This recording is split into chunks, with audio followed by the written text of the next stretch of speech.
آیات مبارکہ میں مشرکین کی شرک کی کچھ رسومات اور اس سے آگے بھی ان کی تردید بیان کی جائے گی۔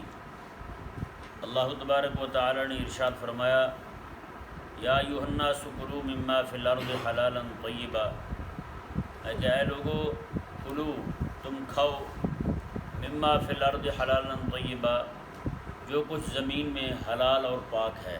سبحان اللہ۔ یہ ذہن میں رہے، حلال اور حرام کرنے کا اختیار صرف اور صرف رب تبارک و تعالیٰ کو ہے۔ اللہ تعالیٰ کے علاوہ کوئی بھی بندہ اس دنیا میں نہ کسی چیز کو حلال ٹھہرا سکتا ہے، نہ کسی چیز کو حرام ٹھہرا سکتا ہے۔ اور رہا امام الانبیاء صلی اللہ علیہ وآلہ وسلم کا کسی چیز کو حلال ٹھہرانا، کسی چیز کو حرام ٹھہرانا، تو وہ بھی رب تبارک و تعالیٰ کی وحی سے ہوتا ہے۔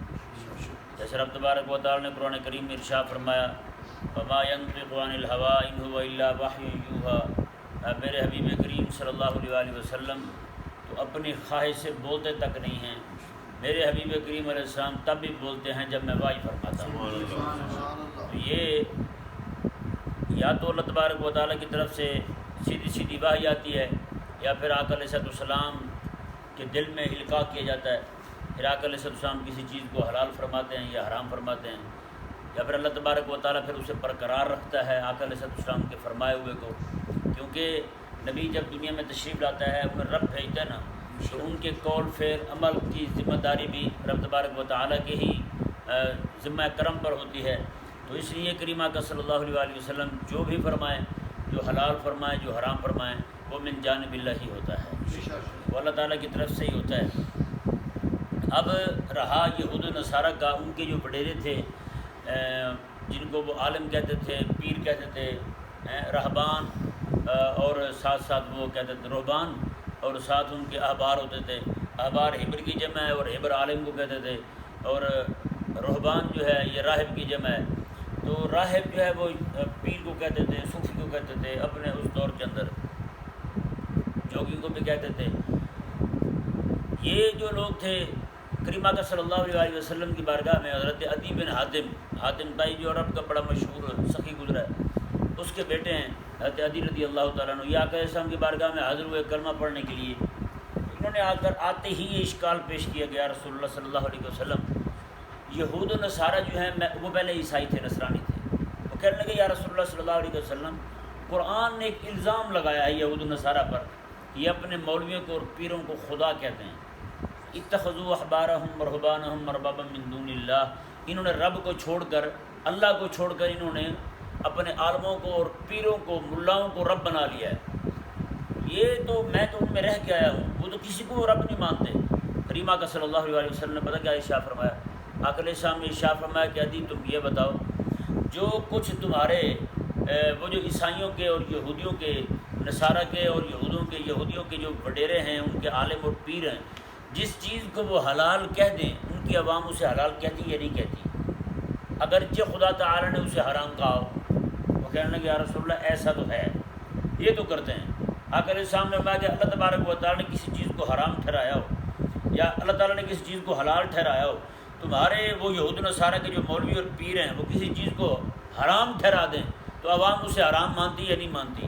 تو وہ کہنے لگے یا رسول اللہ صلی اللہ علیہ وسلم بالکل مانتی ہے۔ کریم آقا علیہ السلام نے فرمایا یہ کسی چیز کو حلال ٹھہرانا، حرام ٹھہرانا، یہ حق ہی رب تعالیٰ کا ہے۔ کیوں؟ پوری کائنات کو، زمین کو، آسمان کو، اس میں جتنی چیزیں ہیں، انسانوں کو، ہر چیز کو بنانے والی ذات رب تعالیٰ کی ہے۔ تو رب تبارک و تعالیٰ جو خالق اور مالک ہے ہمارا بھی اور ان چیزوں کا بھی، اسی نے ہمیں بتانا نا کون سی چیز تمہارے لیے حلال اور پاک ہے، کون سی چیز حرام اور پلید ہے۔ تو یہ جب پیدا کرنے کا اختیار بھی رب کو، پیدا بھی وہی کرے، ہمیں بھی اور چیزوں کو بھی، اور ان کو حلال اور حرام ٹھہرانے کا اختیار کسی اور کو، یہ کیوں؟ ایسا کیسے ہو گیا؟ جب پیدا رب کرے، ان چیزوں میں خاصیات بھی رب تبارک و تعالی نے رکھی ہیں کہ کون سی چیز ہماری طبیعت کے موافق ہے، کون سی چیز مخالف ہے، کون سی چیز ہمارے لیے نفع مند ہے، کون سی چیز ہمارے لیے نقصان دہ ہے۔ تو یہ تو رب تبارک و تعالی نے اسے حتمی شکل دینی نا، کس چیز کو حلال ٹھہرانا ہے، کس چیز کو حرام ٹھہرانا ہے۔ تو یہ کون ہوتے ہیں حلال اور حرام ٹھہرانے والے؟ کریمہ علیہ السلام نے فرمایا کہ اتخاذ الرب، میں یہی رب بنانا ہے کہ وہ حلال اور حرام ٹھہرانا یہ رب تبارک و تعالیٰ کا اختیار ہے، یہ رب کا اختیار اپنے مولویوں اور پیروں کو دے دیتے ہیں۔ بتائیں بھائی، دین رب کا ہو، یہود و نصارہ کے مولویوں اور پیروں کے ہتھے چڑھ جائے تو وہ اس دین کا حلیہ بگاڑ کے رکھ دیں، اپنی طرف سے حلال کرنا شروع کر دیں، اپنی طرف سے حرام کرنا شروع کر دیں۔ اصل میں ان کے پاس کو لوگ غریب آتے تھے نا، ان کو شریعت کا مسئلہ اور بتاتے تھے، اگر امیر آ جاتے تھے ان کو مسئلہ اور بتاتے تھے۔ جیسے وہ غریب زنا کر بیٹھتا تو انہیں کوڑے مار مار کے مار دیتے تھے، کوئی امیر کر لیتا تو اسے گدھے پہ چڑھا کے 4 گلیوں میں گھما کے کہتے اس کی سزا پوری ہو گئی، کیونکہ غریب کچھ دیتا نہیں تھا بیچارہ، امیر نذرانے دیتا تھا، اس لیے انہوں نے اس کے لیے سزا جو ہے وہ ہلکی تجویز کی ہوئی تھی تاکہ اسے نہ جوتے پڑیں اور نہ ڈنڈے، اور سزا بھی پوری ہو جائے۔ 4 گلیوں میں گھمایا اور سزا پوری ہو گئی۔ اس طرح کر کے انہوں نے شرعی احکامات کا حلیہ بگاڑ کے رکھ دیا تھا۔ پوری کتاب میں مانوی تعریف تو اپنی جگہ رہی، لفظی تعریف کر دی تھی، یہاں تک کہ کریمہ کا صلی اللہ علیہ وسلم کے پاس ایک مرتبہ آئے، وہ ایک معاملہ تھا ان کے یہودی کا، کسی نے بدکاری کی تھی۔ کریمہ علیہ السلام نے فرمایا کہ ہاں اپنے مولویوں کو بلاؤ تم، وہ سارے یہودیوں کے وڈیرے مولوی پیر اکٹھے ہو گئے، میں ہاں بھی بتاؤ تمہاری کتاب میں کیا لکھا ہوا ہے۔ انہوں نے آگے سے کیا کہا، انہوں نے جناب وہ کتاب کھولی اور اس طرح ہاتھ رکھ کے پڑھنے لگا۔ حضرت عبداللہ بن سلام بھی وہی ہیں، وہ تو ان کی کتاب کے حافظ تھے، وہ حافظ تھے، وہ ہاتھ رکھ کے پڑھنے لگا۔ حضرت عبداللہ بن سلام کہنے لگے یا رسول اللہ صلی اللہ علیہ وسلم، اسے کہیں جہاں ہاتھ رکھے نا یہ ہاتھ اٹھا کے پھر پڑھے۔ ایسے بھی پاگل ہوتے ہیں بندے، ایسے اندھے ہوتے ہیں، یعنی کوئی کتاب پڑھنی ہے، کوئی مسئلہ پڑھنا ہے، جو مسئلہ اس کے موافق ہے وہ جناب ایسے سامنے پڑھ دینا، جو مخالف ہے وہاں پہ ہاتھ رکھ کے پڑھ دینا۔ یہ حال تھا ان کا، یہودیوں کا اور ان کے نصارہ کے وڈیروں کا اور ان کے مولویوں اور پیروں کا۔ رب تبارک و تعالیٰ کے احکامات کو اس طرح کر کے وہ جناب پھیرتے تھے، حلال کو حرام اور حرام کو حلال ٹھہراتے تھے۔ رب تبارک و تعالیٰ نے صاحب مبارک کے اندر ان کی بھی تردید کر دی کہ حلال طیبہ ہے، لوگوں تم حلال اور پاک چیز کھاؤ، تو اس سے ثابت ہو گیا کہ حلال ٹھہرانا اور حرام ٹھہرانا کسی چیز کو یہ اختیار صرف اور صرف اللہ تبارک و تعالیٰ کا۔ سمجھ آ گیا مسئلہ جی؟ اب اس ضمن میں یہ تو یہود و نصارہ کا طریقہ ہو گیا نا، وہ کیسے حلال کو حرام ٹھہراتے، حرام کو حلال ٹھہراتے تھے۔ اب یہاں پہ مکے کے مشرکین کو دیکھیں آپ، اور لگتے ہاتھ ہمارے یہ ہندوستان کے جو ہندو ہیں ان کا بھی حال دیکھ لیں۔ وہ ہندو جو تھے، مشرک جو تھے، ان کا طریقہ یہ تھا وہ بتوں کے نام پر کچھ جانور چھوڑتے تھے، جی لات عزا کے نام پر بکری چھوڑ دی، اور یہ کہنا کہ یہ بکری جو ہے ہم پر حرام ہو گئی ہے، نہ اس کا گوشت کھائیں گے، نہ اسے اپنے گھر باندھیں گے اب، نہ اس کا دودھ پئیں گے۔ اس طرح کر کے کوئی اونٹ ہوتا، اونٹنی ہوتی، نہ اس پر سواری کریں گے اب، نہ اس کا گوشت کھائیں گے، نہ اس کا دودھ پئیں گے، ہم پر سب کچھ حرام ہو گیا۔ اسے ایسے ہی چھوڑ دیتے تھے، ہاں، اور نشان لگا دیتے تھے۔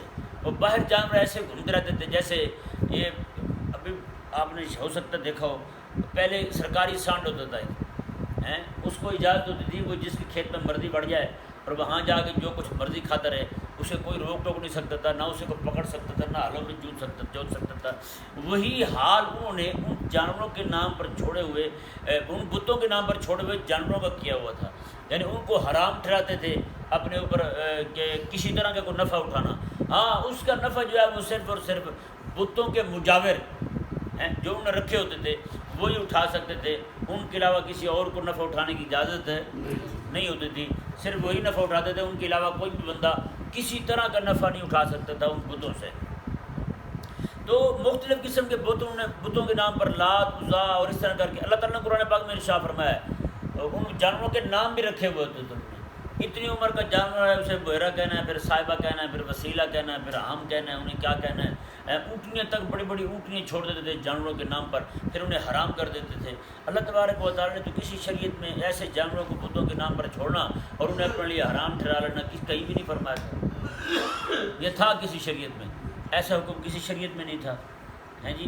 تو یہ انہوں نے اپنی طرف سے خود ہی نکال رکھے تھے، حلال بھی خود ہی کرتے تھے اور حرام بھی خود ہی کرتے تھے، اور مردار جانور جو جانور حرام ہو کے مر جاتا تھا اسے حلال ٹھہراتے تھے، اسے ذبح کر کے اسے یعنی کہ چھیل کے اسے بنا کے کھا جاتے تھے، وہ کہتے تھے یہ ہمارے لیے جائز ہے کھانا۔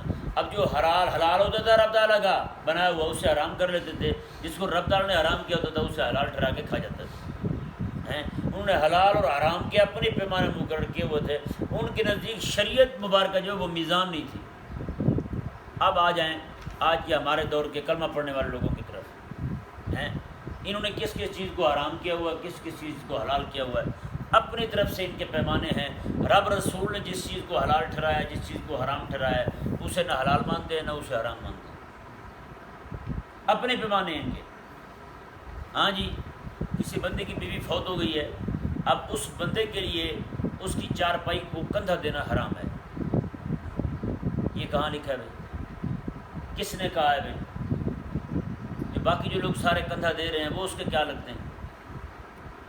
جب تک زندہ تھی تو آدھا گھنٹہ جناب وہ بیوٹی پارلر والا ہاتھ پکڑ کے بیٹھا رہا اس کا، ہیں اس کے منہ پہ اور اس کے پورے جسم پہ ہاتھ پھیرتا رہا بیوٹی پارلر والا، 4 گھنٹے جناب لڑکی نوجوان ہے جی اس کو جناب چھوڑ دیا بیوٹی پارلر والے کے پاس، وہ کیا کیا حرکتیں کرتا رہا کمینہ، آدھا گھنٹہ ہاتھ پکڑ کے بیٹھا رہا چوڑیاں چڑھانے والا، ہیں یہ رب کا حرام کردہ نہیں ہے، اس کو حلال ٹھہرایا ہوا ہے، اس کو حلال ٹھہرایا ہوا ہے۔ جب تک وہ زندہ تھی تو وہ ناچنا بھی جائز تھا اس کے لیے، اپنے حسن کی نمائش کرنا بھی جائز تھا، حلال تھا، ہیں جیسے مر گئی تو انہوں نے اپنا ہی حرام کر دیا بھائی، یہ حرام ہو گیا بھائی۔ اب اسی طرح دیکھ لیں کئی ساری جگہوں پہ ختم پڑھتے ہیں، روٹی سامنے نہ رکھی جائے تو کہتے ہیں ختم ہی نہیں ہوا، ہے یا نہیں ایسا؟ اچھا جب تک ختم نہ پڑھ لی جائے کسی کو بھی اس میں سے کچھ چیز نکال کے نہیں دیتے، یہ جو حرام ہے بھائی، جب تک ختم نہ پڑھ لیا جائے تب تک نہیں دیں گے کسی کو، یہ کہاں لکھا ہے بھائی؟ اچھا اسی طرح کر کے آپ دیکھ لیں خواتین جو ہیں بیچاری، ان کے معاملے میں، لڑکیوں کے معاملے میں بڑے بڑے مسائل پوچھیں گے، ایسے متقی پرہیزگار بنے بیٹھے ہوں گے کلابی تقویٰ لے کر، کتے والا تقویٰ لے کر، لیکن بیڑا ان کا وہاں غرق ہوتا ہے جس لڑکی کو، جس خاتون کو وقرن فی بیوتکن کہہ کے رب تبارک و تعالیٰ نے گھر میں ٹھہرنے کا حکم دیا ہے جی، اسی بچی کو روزانہ یونیورسٹی بھیج دینا، اسی بچی کو پھر جناب نعوذ باللہ من ذالک چھوڑ دینا جناب، آپ جو ہے نا وہ ہاسپٹلوں میں جا کے رہو، کئی مہینے تک لڑکی وہاں رہتی ہے بھائی۔ جب مکہ شریف میں، حرم شریف میں اس لڑکی کو، نوجوان لڑکی کو بغیر کسی محرم کے جا کر رب تبارک و تعالیٰ کے گھر کا حج کرنے کی اجازت نہیں ہے، اس کو ہاسپٹل میں جا کے کئی مہینے تک رہنے کی اجازت کیسے ہوگی؟ یہ حلال کیسے ہو گیا؟ ہاں جی یہ حلال ٹھہرایا، یہ نہیں ٹھہرایا ہم نے۔ اور اسی طرح کر کے اگلے دن میرے پاس ایک بندہ آیا، اچھا بھلا داڑھی ہے پوری، 5 وقت کا نمازی ہے، اس نے مجھے کہا جی میں اپنی بہن کو دبئی بھیجنا چاہتا ہوں کام کے لیے۔ میں نے کہا جی ساتھ کون جائے گا؟ کہتا ساتھ کچھ نہیں جائے گا، پڑھی لکھی ہے، کچھ بھی نہیں ہوتا۔ میں نے کہا صحیح ہے، اب بتائیں بھائی یہ حلال کیسے ہو گیا؟ میں حقیقت کہوں آخری آیت مبارکہ میں یہ انما یامرکم بالسوء والفحشاء، میں شیطان جو ہے یہ تمہیں برائی کا اور بے حیائی کا حکم دیتا ہے، یہ برائی اور بے حیائی اسی نے سکھائی ہے، بے حیائی پہ، برائی پہ یہ سارے کے سارے آمادہ ہو گئے۔ بے حیائی، آج بچی، نوجوان بچی کو کیوں بھیج جاتے ہیں یونیورسٹی میں اور ہاسپٹل میں، کیوں رہنے کے لیے کہا جاتا ہے؟ اور لڑکی بھی راضی ہے وہاں رہنے کے لیے، اس لیے نا چلو پیسے کمائے گی۔ یہ ہمارے دل میں خوف کس نے پیدا کیا؟ اب آپ ذرا غور کریں، اب ہم تو شاید نہ جانتے ہوں، ہمارے بڑے بوڑھے جو ہیں، کوئی بوڑھا کہیں بچا ہوا ہو اس سے جا کے پوچھیں یار یہ بتائیں، یہ سر سید کی یونیورسٹی یہاں آنے سے پہلے اور انگریز کی یہاں آنے سے پہلے مسلمانوں کی بہنیں بیٹیاں کمانے کے لیے باہر جایا کرتی تھیں؟ ہاں جی آج ایسا کیوں ہو گیا کہ ہم میں سے ہر بندہ تیار ہو گیا میری بیٹی ڈاکٹر بن کے ڈاکٹر جناب ہسپتال میں جائے، یونیورسٹیوں میں جائے، غیر مردوں کے پاس جا کر کے رہے۔ وہی لڑکی جو ہے آج 8 مارچ کو جلوس نکالتی ہے، وہ کہتی ہے کہ میں اپنے شوہر کا موضوع کیوں ڈھونڈ کے دوں، میں اسے کھانا کیوں بنا کے دوں، میں سالن تم ہی گرم کر لو، یہ تم ہی کر لو، وہ تم ہی کر لو۔ یہ کون ہے؟ یہ کہاں سے تیار ہوئی ہیں؟ یہ یونیورسٹی سے تیار ہوئی ہیں۔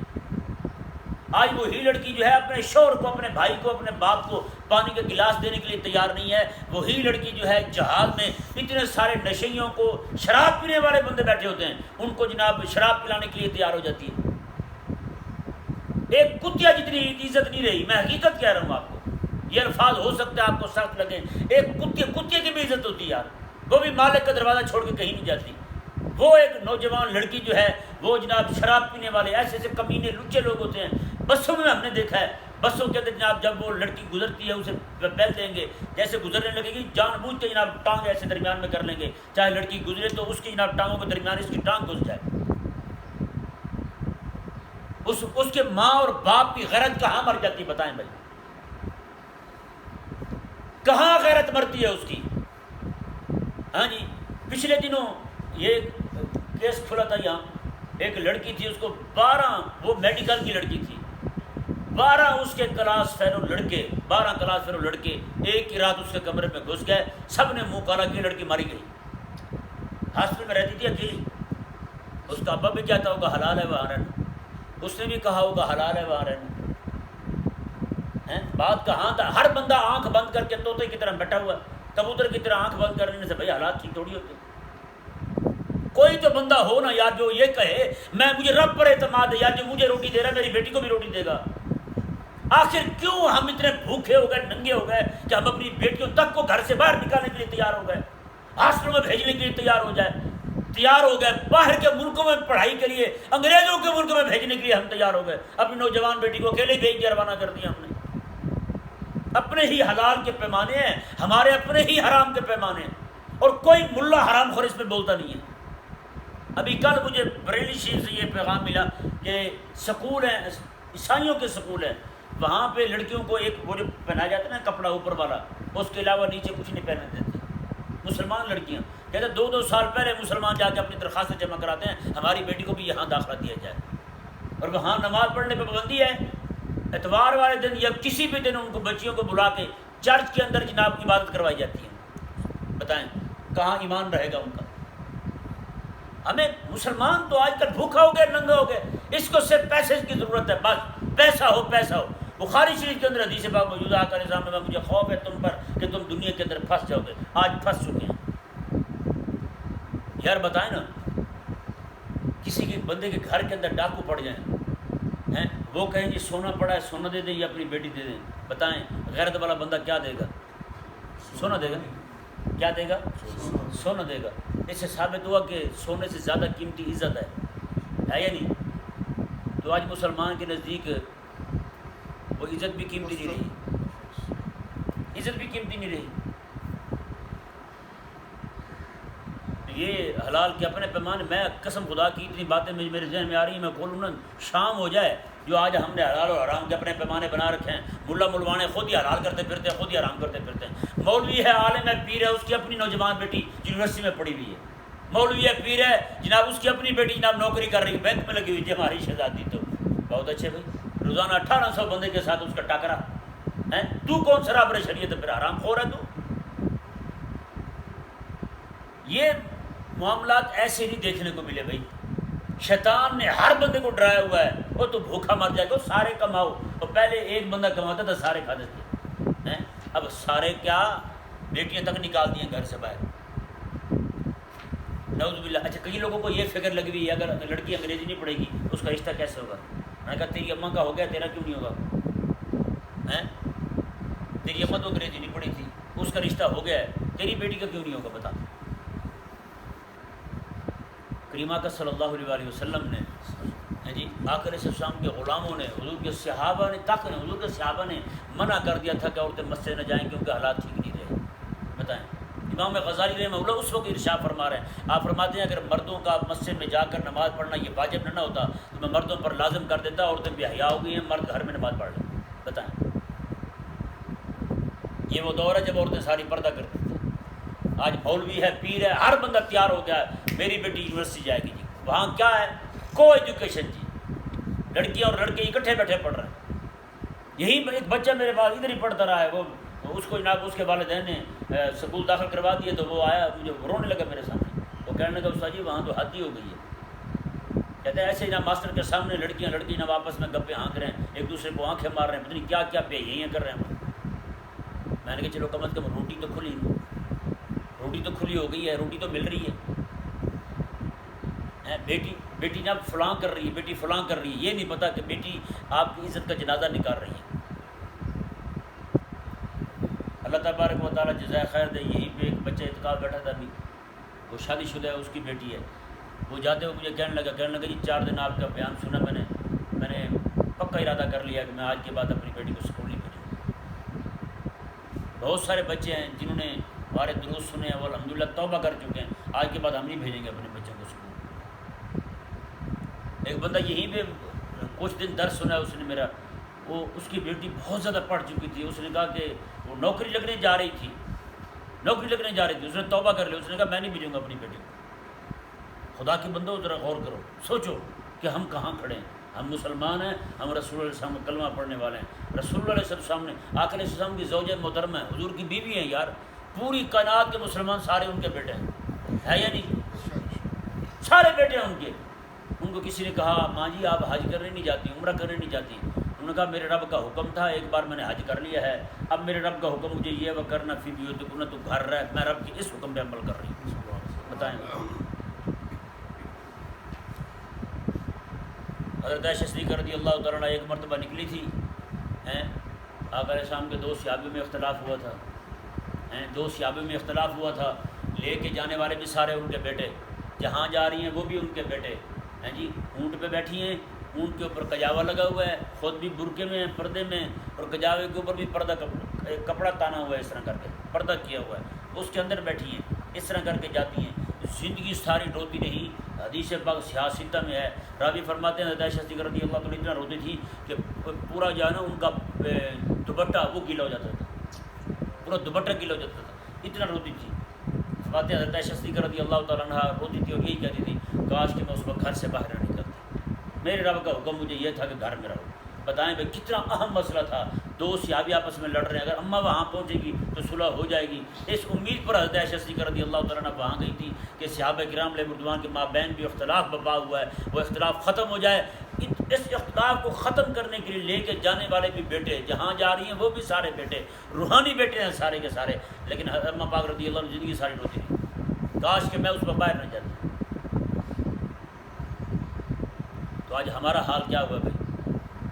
یہ آیت مبارکہ دیکھیں، رب تبارک و تعالیٰ نے ارشاد فرمایا وَلَا تَتَّبِعُوا خُطُوَاتِ الشَّيْطَانِ، اور تم شیطان کے قدموں پر نہ چلو، شیطان کے قدموں پر نہ چلو، کہ شیطان جو ہے یہ خود ہی تمہارے لیے حلال کرتا رہتا ہے، خود ہی حرام کرتا رہتا ہے۔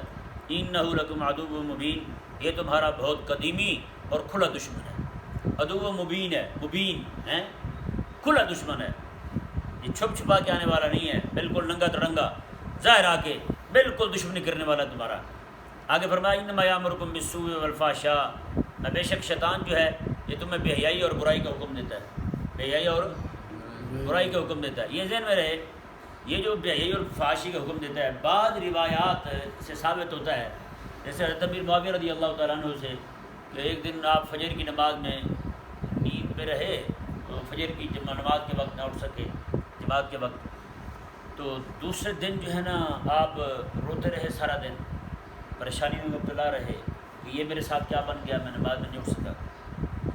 تو دوسرے دن جو ہے آپ سوئے ہوئے تھے تو شیطان نے آ کر اٹھایا، اٹھ جائے نماز کا ٹائم ہو گیا، آپ نے دیکھا کہ میرے کمرے میں کون آ گیا، پوچھا ہاں کون ہو تم؟ اس نے کہا میں شیطان ہوں۔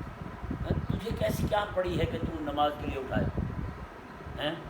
تجھے کیا پڑی ہے کہ تم نماز کے لیے اٹھائے؟ اس نے کہا جی کل آپ روتے رہے ہیں نماز رہنے کی وجہ سے ہیں، تو اللہ تبارک و تعالیٰ نے آپ کو اتنی نمازوں کا ثواب عطا فرمایا ہے، تو میں نے کہا کہیں یہ نہ ہو کہ آج پھر وہ ثواب لے جائیں، وہی فرض ہی پڑھیں آپ بس ہیں۔ تو اس سے یہ معلوم ہوتا ہے کہ شیطان جو ہے وہ نیکی کے حکم بھی کرتا ہے۔ بعض اوقات ہوتا یہ ہے کہ شیطان جو ہے نیکی کا جو حکم کرتا ہے نا، وہ اصل میں نیکی کا حکم نہیں کرتا، وہ ایک نیکی سے ہٹا کر کے، بڑی نیکی سے ہٹا کر کے چھوٹی نیکی کی طرف لے آنا چاہتا ہے۔ جیسے آج پوری قوم جو ہے وہ بڑی نیکی کیا تھی؟ رب تبارک و تعالیٰ کے دین کو غالب کرنا ہے۔ چھوٹی نیکی کیا ہے؟ 11ویں کرنا۔ ان کو بڑی نیکی سے ہٹا کے سب کو 11ویں پہ لگا دیا۔ بڑی نیکی یہ تھی کہ رسول اللہ علیہ السلام کے مشن کو پوری دنیا میں نافذ کرنا، رسول اللہ علیہ السلام کے دین کو غالب کرنا، نافذ کرنا، آقا علیہ السلام کی جد و جہد جو تھی آقا علیہ السلام کی، اس کو لوگوں تک پہنچانا، دین کو لوگوں تک پہنچانا، یہ بڑی نیکی تھی۔ اس نے کیا کیا ہے؟ اس نے سب کو ملا کے لگا دیا۔ پورا سال کوئی بندہ دین ایمان کا نام نہیں لیتا، لیکن ربیع الاول کا مہینہ آتا ہے، پھر پہاڑیاں بھی بنائیں گے، سارا کچھ کریں گے، پھر جناب سارے کے سارے عاشق رسول بن جائیں گے۔ ہے یا نہیں ایسا؟ بڑی نیکی سے ہٹا کر کے چھوٹی کی طرف لے آنا، یہ شیطان کا کام ہے۔ جیسے مثال کے طور پر ہم بیٹھے کام کر رہے ہیں بے دینوں کے خلاف ہیں، ہمیں کئی سارے مشورے دیتے ہیں، نہیں جی آپ نا فلانے موضوع پہ لکھ لیں، فلانے پہ لکھ دیں، جن موضوعات کا وہ ہمیں کہتے ہیں اس میں پتہ نہیں سینکڑوں کتابیں موجود ہیں. نہیں جی آپ، میں نے کبھی وہ فلاں فلاں عالم کی، نہیں جی آپ بھی لکھیں نا اس پر. بھائی یہ کیا ہو گیا؟ ضرورت تھی جس چیز کی وہ تو موجود ہے مارکیٹ میں، تو ہمیں اس پہ لگانا کیا مطلب ہے؟ تو ہم یہی سمجھتے ہیں یہ حضرت صاحب جو یہ شیطان کے چیلے ہیں، لہٰذا ان کے پیچھے چلنے کی ضرورت ہے نہیں ہے. جیسے مثال کے طور پر شیطان جو ہے کسی بندے کو رات ساری لگائے رکھے، نفل پڑھتے رہو، نفل پڑھتا رہے گا، پڑھتا رہے گا، پڑھتا رہے گا، جب فرضوں کا وقت آئے گا نا اس وقت اسے سلا دے گا.